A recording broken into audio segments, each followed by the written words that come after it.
All right, welcome to this video. My name is Taylor Bentrud, and normally we go and we start on the whiteboard, but for this video, we're starting in my laptop so I can prove to you that, hey, like we're actually spending money on Facebook ads. This is our account, and we're gonna go through the numbers together because the whole purpose of this video is to show you kind of behind the scenes on how our Facebook ads is performing for our company, what the funnel looks like, what the KPIs are, how it's performing, how it's evolved over time because we started about 2 months ago, and how you can basically look at this and try to replicate it for your own agency or for your own company that you're running if you're not running Facebook ads. Now, keep this in mind as we go through this video. First of all, I'm not an expert at Facebook ads. I've probably total lifetime spent like $16,000, which really is pretty much nothing.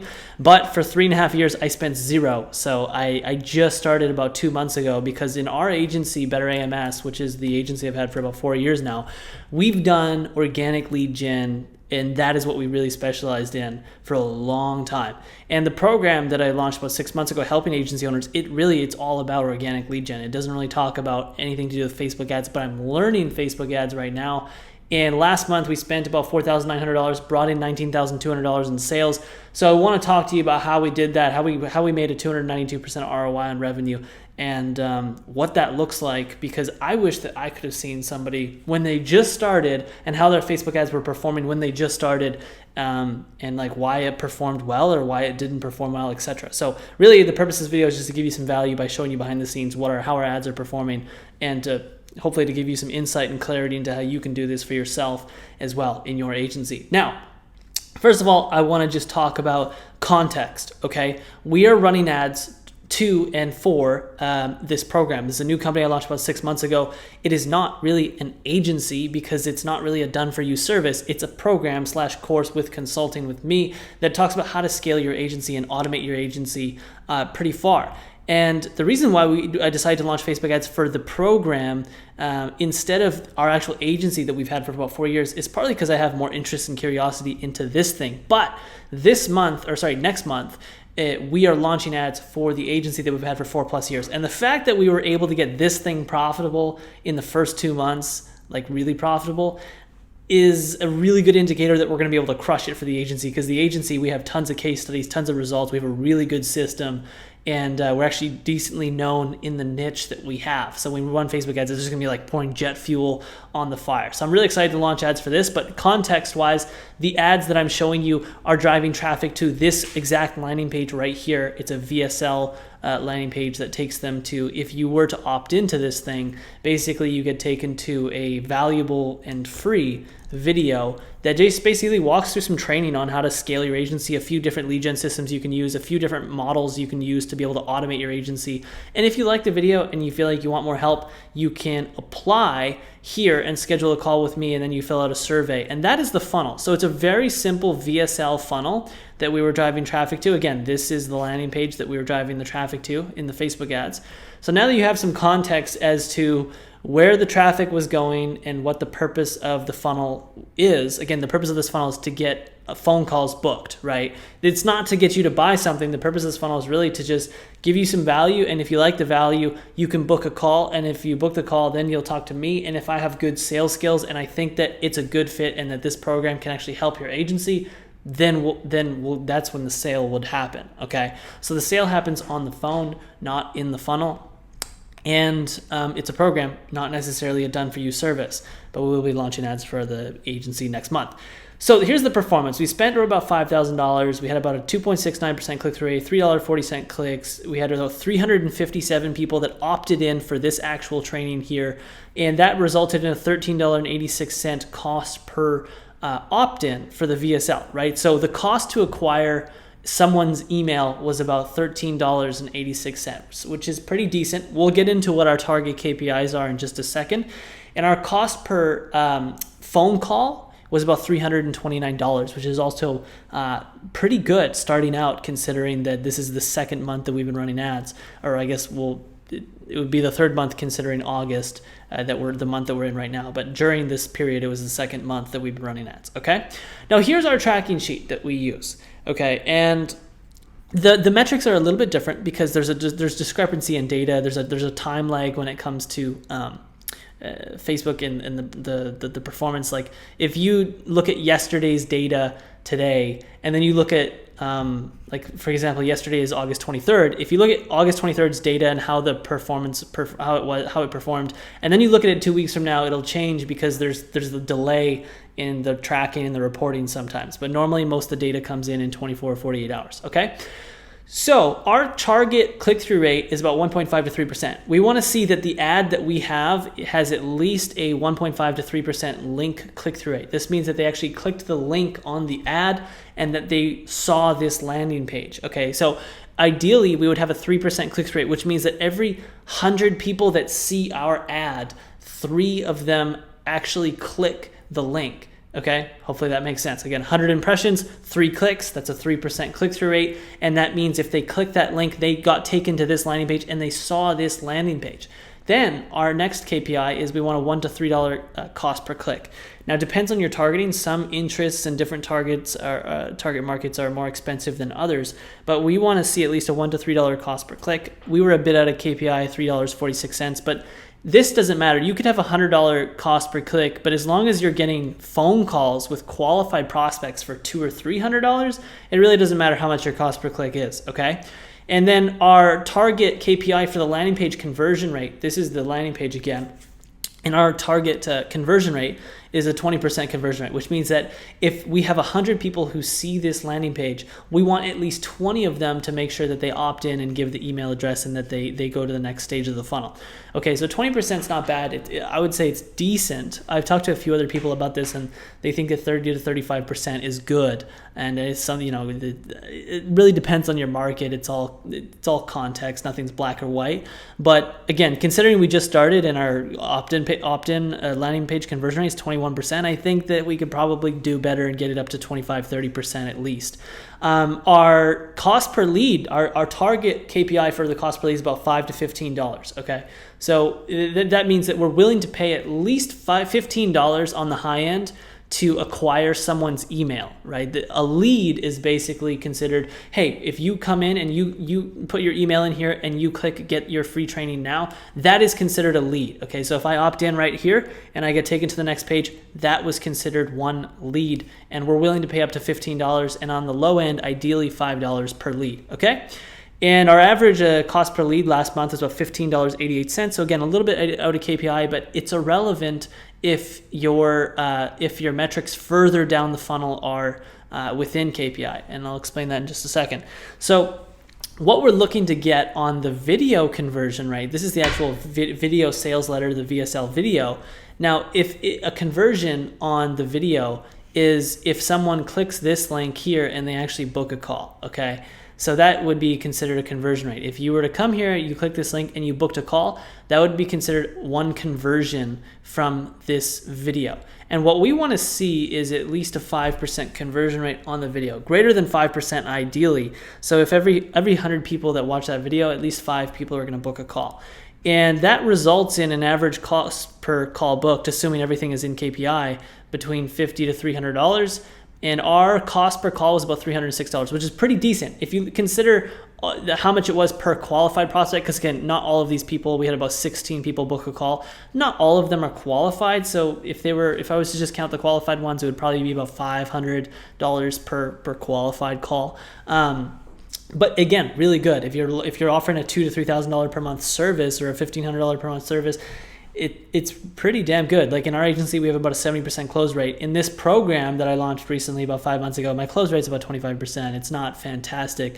Again, it'll get better the more case studies that you have, the more results that you have, the better the program is, etc., and the better your sales skills. But more importantly than your sales skills is your ability to basically get people results in the program, and the results will speak for themselves.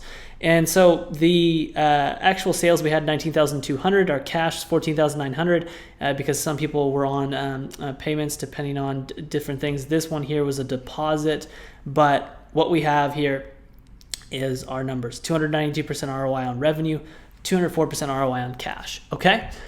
That's the numbers. Now, what I want to do is actually hop into the whiteboard and talk more in depth about, I guess, how we set up the ads, the retargeting that we had set up, the numbers, how we performed in July, like the month before. It was terrible. We spent $5,000 and got 0 ROI.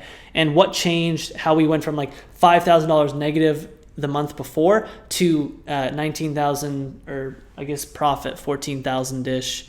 Let's see, $14,300 profit the next month. Okay, so let's dive into the whiteboard, and we will talk more in depth about the ads and all that. All right, we are back in the whiteboard. So again, Facebook ads case study, spent $4,900. We did about $19,200 sales. I want to talk about specifically, one, how we went about launching the ads, creating the ads, and all of that. The three most important things that you really need to create a good ad, okay? And then I'm gonna walk through the funnel just a little bit more. First, let's talk about the funnel, and then I'll tell you about how what my thought process was for creating a really good ad and what I think the three most important things are that you really need. Now, we're not gonna be going super in-depth in the weeds and analyzing the copy and the ads that we launched, but I'm gonna keep it a little bit more high level so that you can actually learn something and learn more about how to do it for yourself instead of just here's what we did type thing, okay? So the first thing is pretty straightforward. This was, again, all cold traffic. We weren't going after warm traffic that we had already had in a list or something like that. It was all cold traffic, but we did have retargeting set up to retarget the people that hit a certain stage in the funnel, etc. And let me explain that right now for you. So cold traffic, simple, we're just targeting interest on Facebook, and we're driving it to that VSL landing page that I showed you.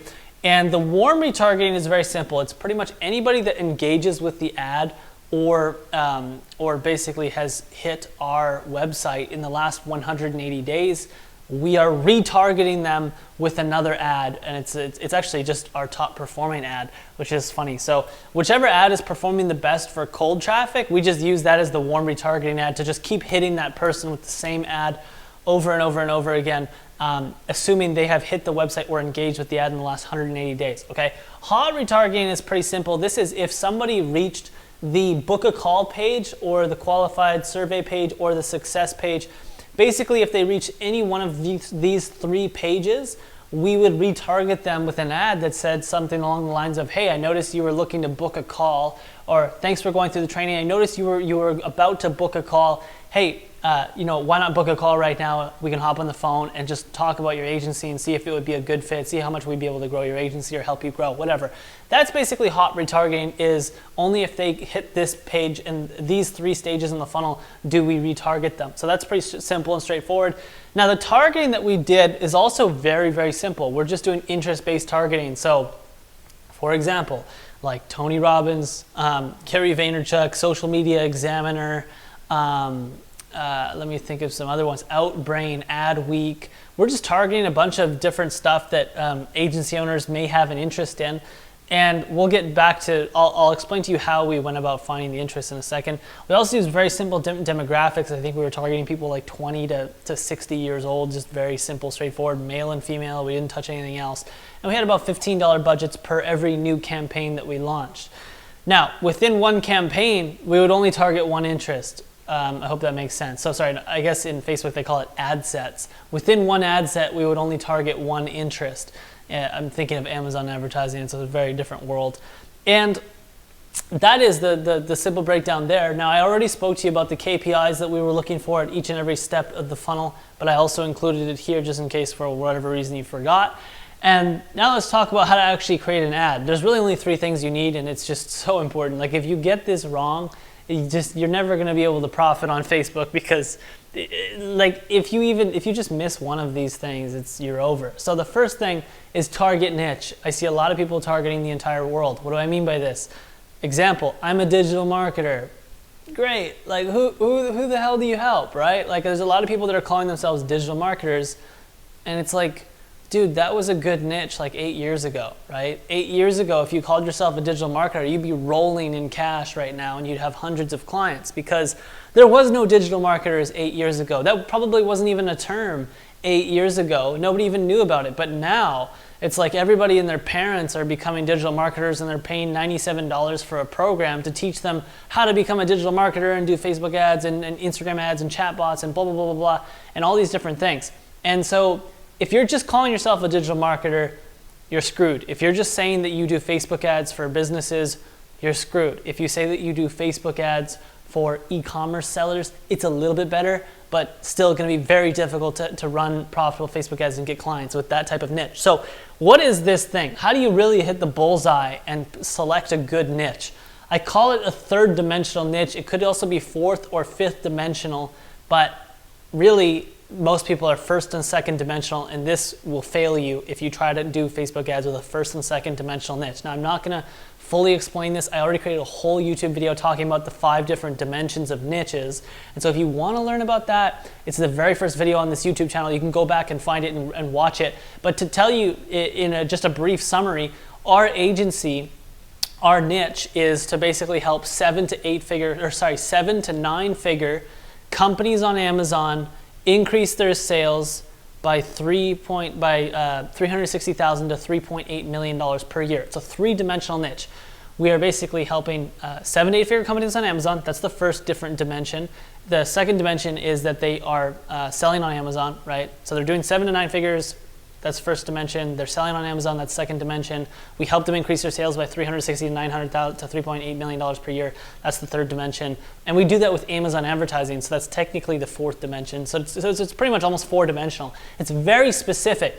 And when you have a specific 3, 4, or 5 fifth dimensional niche, you can really understand the problems and the pains of your prospect, okay? And understanding the problems and the pains equals a phenomenal message. If you don't understand what the problems are and what the pains are on a very in-depth level, to the point where you could write an ad, okay? Let's say you write this ad. And if you launch this ad and 1,000 people read it, all of those people would be like, oh my God, this is what I've been thinking about every night. This is crazy. Like, this guy knows my entire life right now and the biggest problems that I'm facing. Like, this ad just speaks directly to me, right? That is really what a really good ad will do. It'll resonate just beyond anything else. And that is what a really good message is. It's strong resonation between your ad and the potential prospect, which creates interest and desire in what you have to offer and what you have to sell. So how do you really understand the problems and the pains? Well, it's just, I was reading, what's it called? Sales Letter by Dan Kennedy, No BS Marketing, Breakthrough Advertising, a phenomenal book by Eugene Schwartz. Lots of different copywriting books, and probably the most important thing is just ask yourself some simple questions like, hey, what keeps your prospect up at night? What keeps them anxious? They're sweating, their heart's just beating, they can't fall asleep, they're worried, they're nervous, because they got this one thing on their mind, this one problem, and they don't know how to solve it, okay? That is what keeps them up at night, and you need to talk about that thing in your ad because it strikes emotion and it also strikes interest because they're like, ooh, I'm going through this pain right now and it looks like this guy has a solution to the thing that I'm dealing with that I feel that's really painful for me right now. The other thing is, what do they secretly desire? This is a very interesting question Dan Kennedy recommends you ask yourself when you're trying to understand your ideal prospect, your ideal client more in depth so you can write a really good ad. And, you know, it's a difficult thing to know unless you really know your niche. Again, because if you're just helping local businesses with Facebook ads or lead generation, like I help local businesses with lead generation, it's like you can't know what the problem is for every local business owner on planet Earth. You'll never be able to figure this stuff out. You'll never be able to write a message that is extremely compelling. Now, I shouldn't say never, because there's some people that do it and they do it successfully, but they're on another level, right? Their companies are doing $500 to $1 million per month plus, and they basically are in a different force field. But when they started out micro. They started out micro niche. It's kind of like Amazon. When Amazon.com started, Jeff Bezos, he didn't have the everything store that he has today. He had a niche, a very specific 3 to 4 to 5 dimensional niche. It was like a 3-dimensional niche. But probably actually at the time it was 2-dimensional, but it was like so revolutionary, nobody else was doing it. He wanted to create the first online bookstore with like a wide selection of books. Barnes & Noble was doing it at the time, but it was terrible and it wasn't really much of an online bookstore because you had to like order a certain amount of books to be able to even use it to pay for the shipping. And so he started out with, I'm going to create an online bookstore with an extremely wide selection of books. And that was his niche, okay? Same thing with Microsoft and Apple. When Steve Jobs started, he created the the classic, I forget what it's called, the Apple One or whatever they called that first Mac computer, and or Apple computer. And that was simple. They started with computers and building really good computers that were kind of very aesthetic and nice to look at, and they were easy to use, and the functionality was good, etc. So every big company in the world starts out with a micro niche, but then as you get bigger and bigger and bigger and bigger, you can also target wider and wider and wider and wider, okay? But when you're starting out, you need to get a bullseye and you need to start here, and you can slowly get bigger and bigger.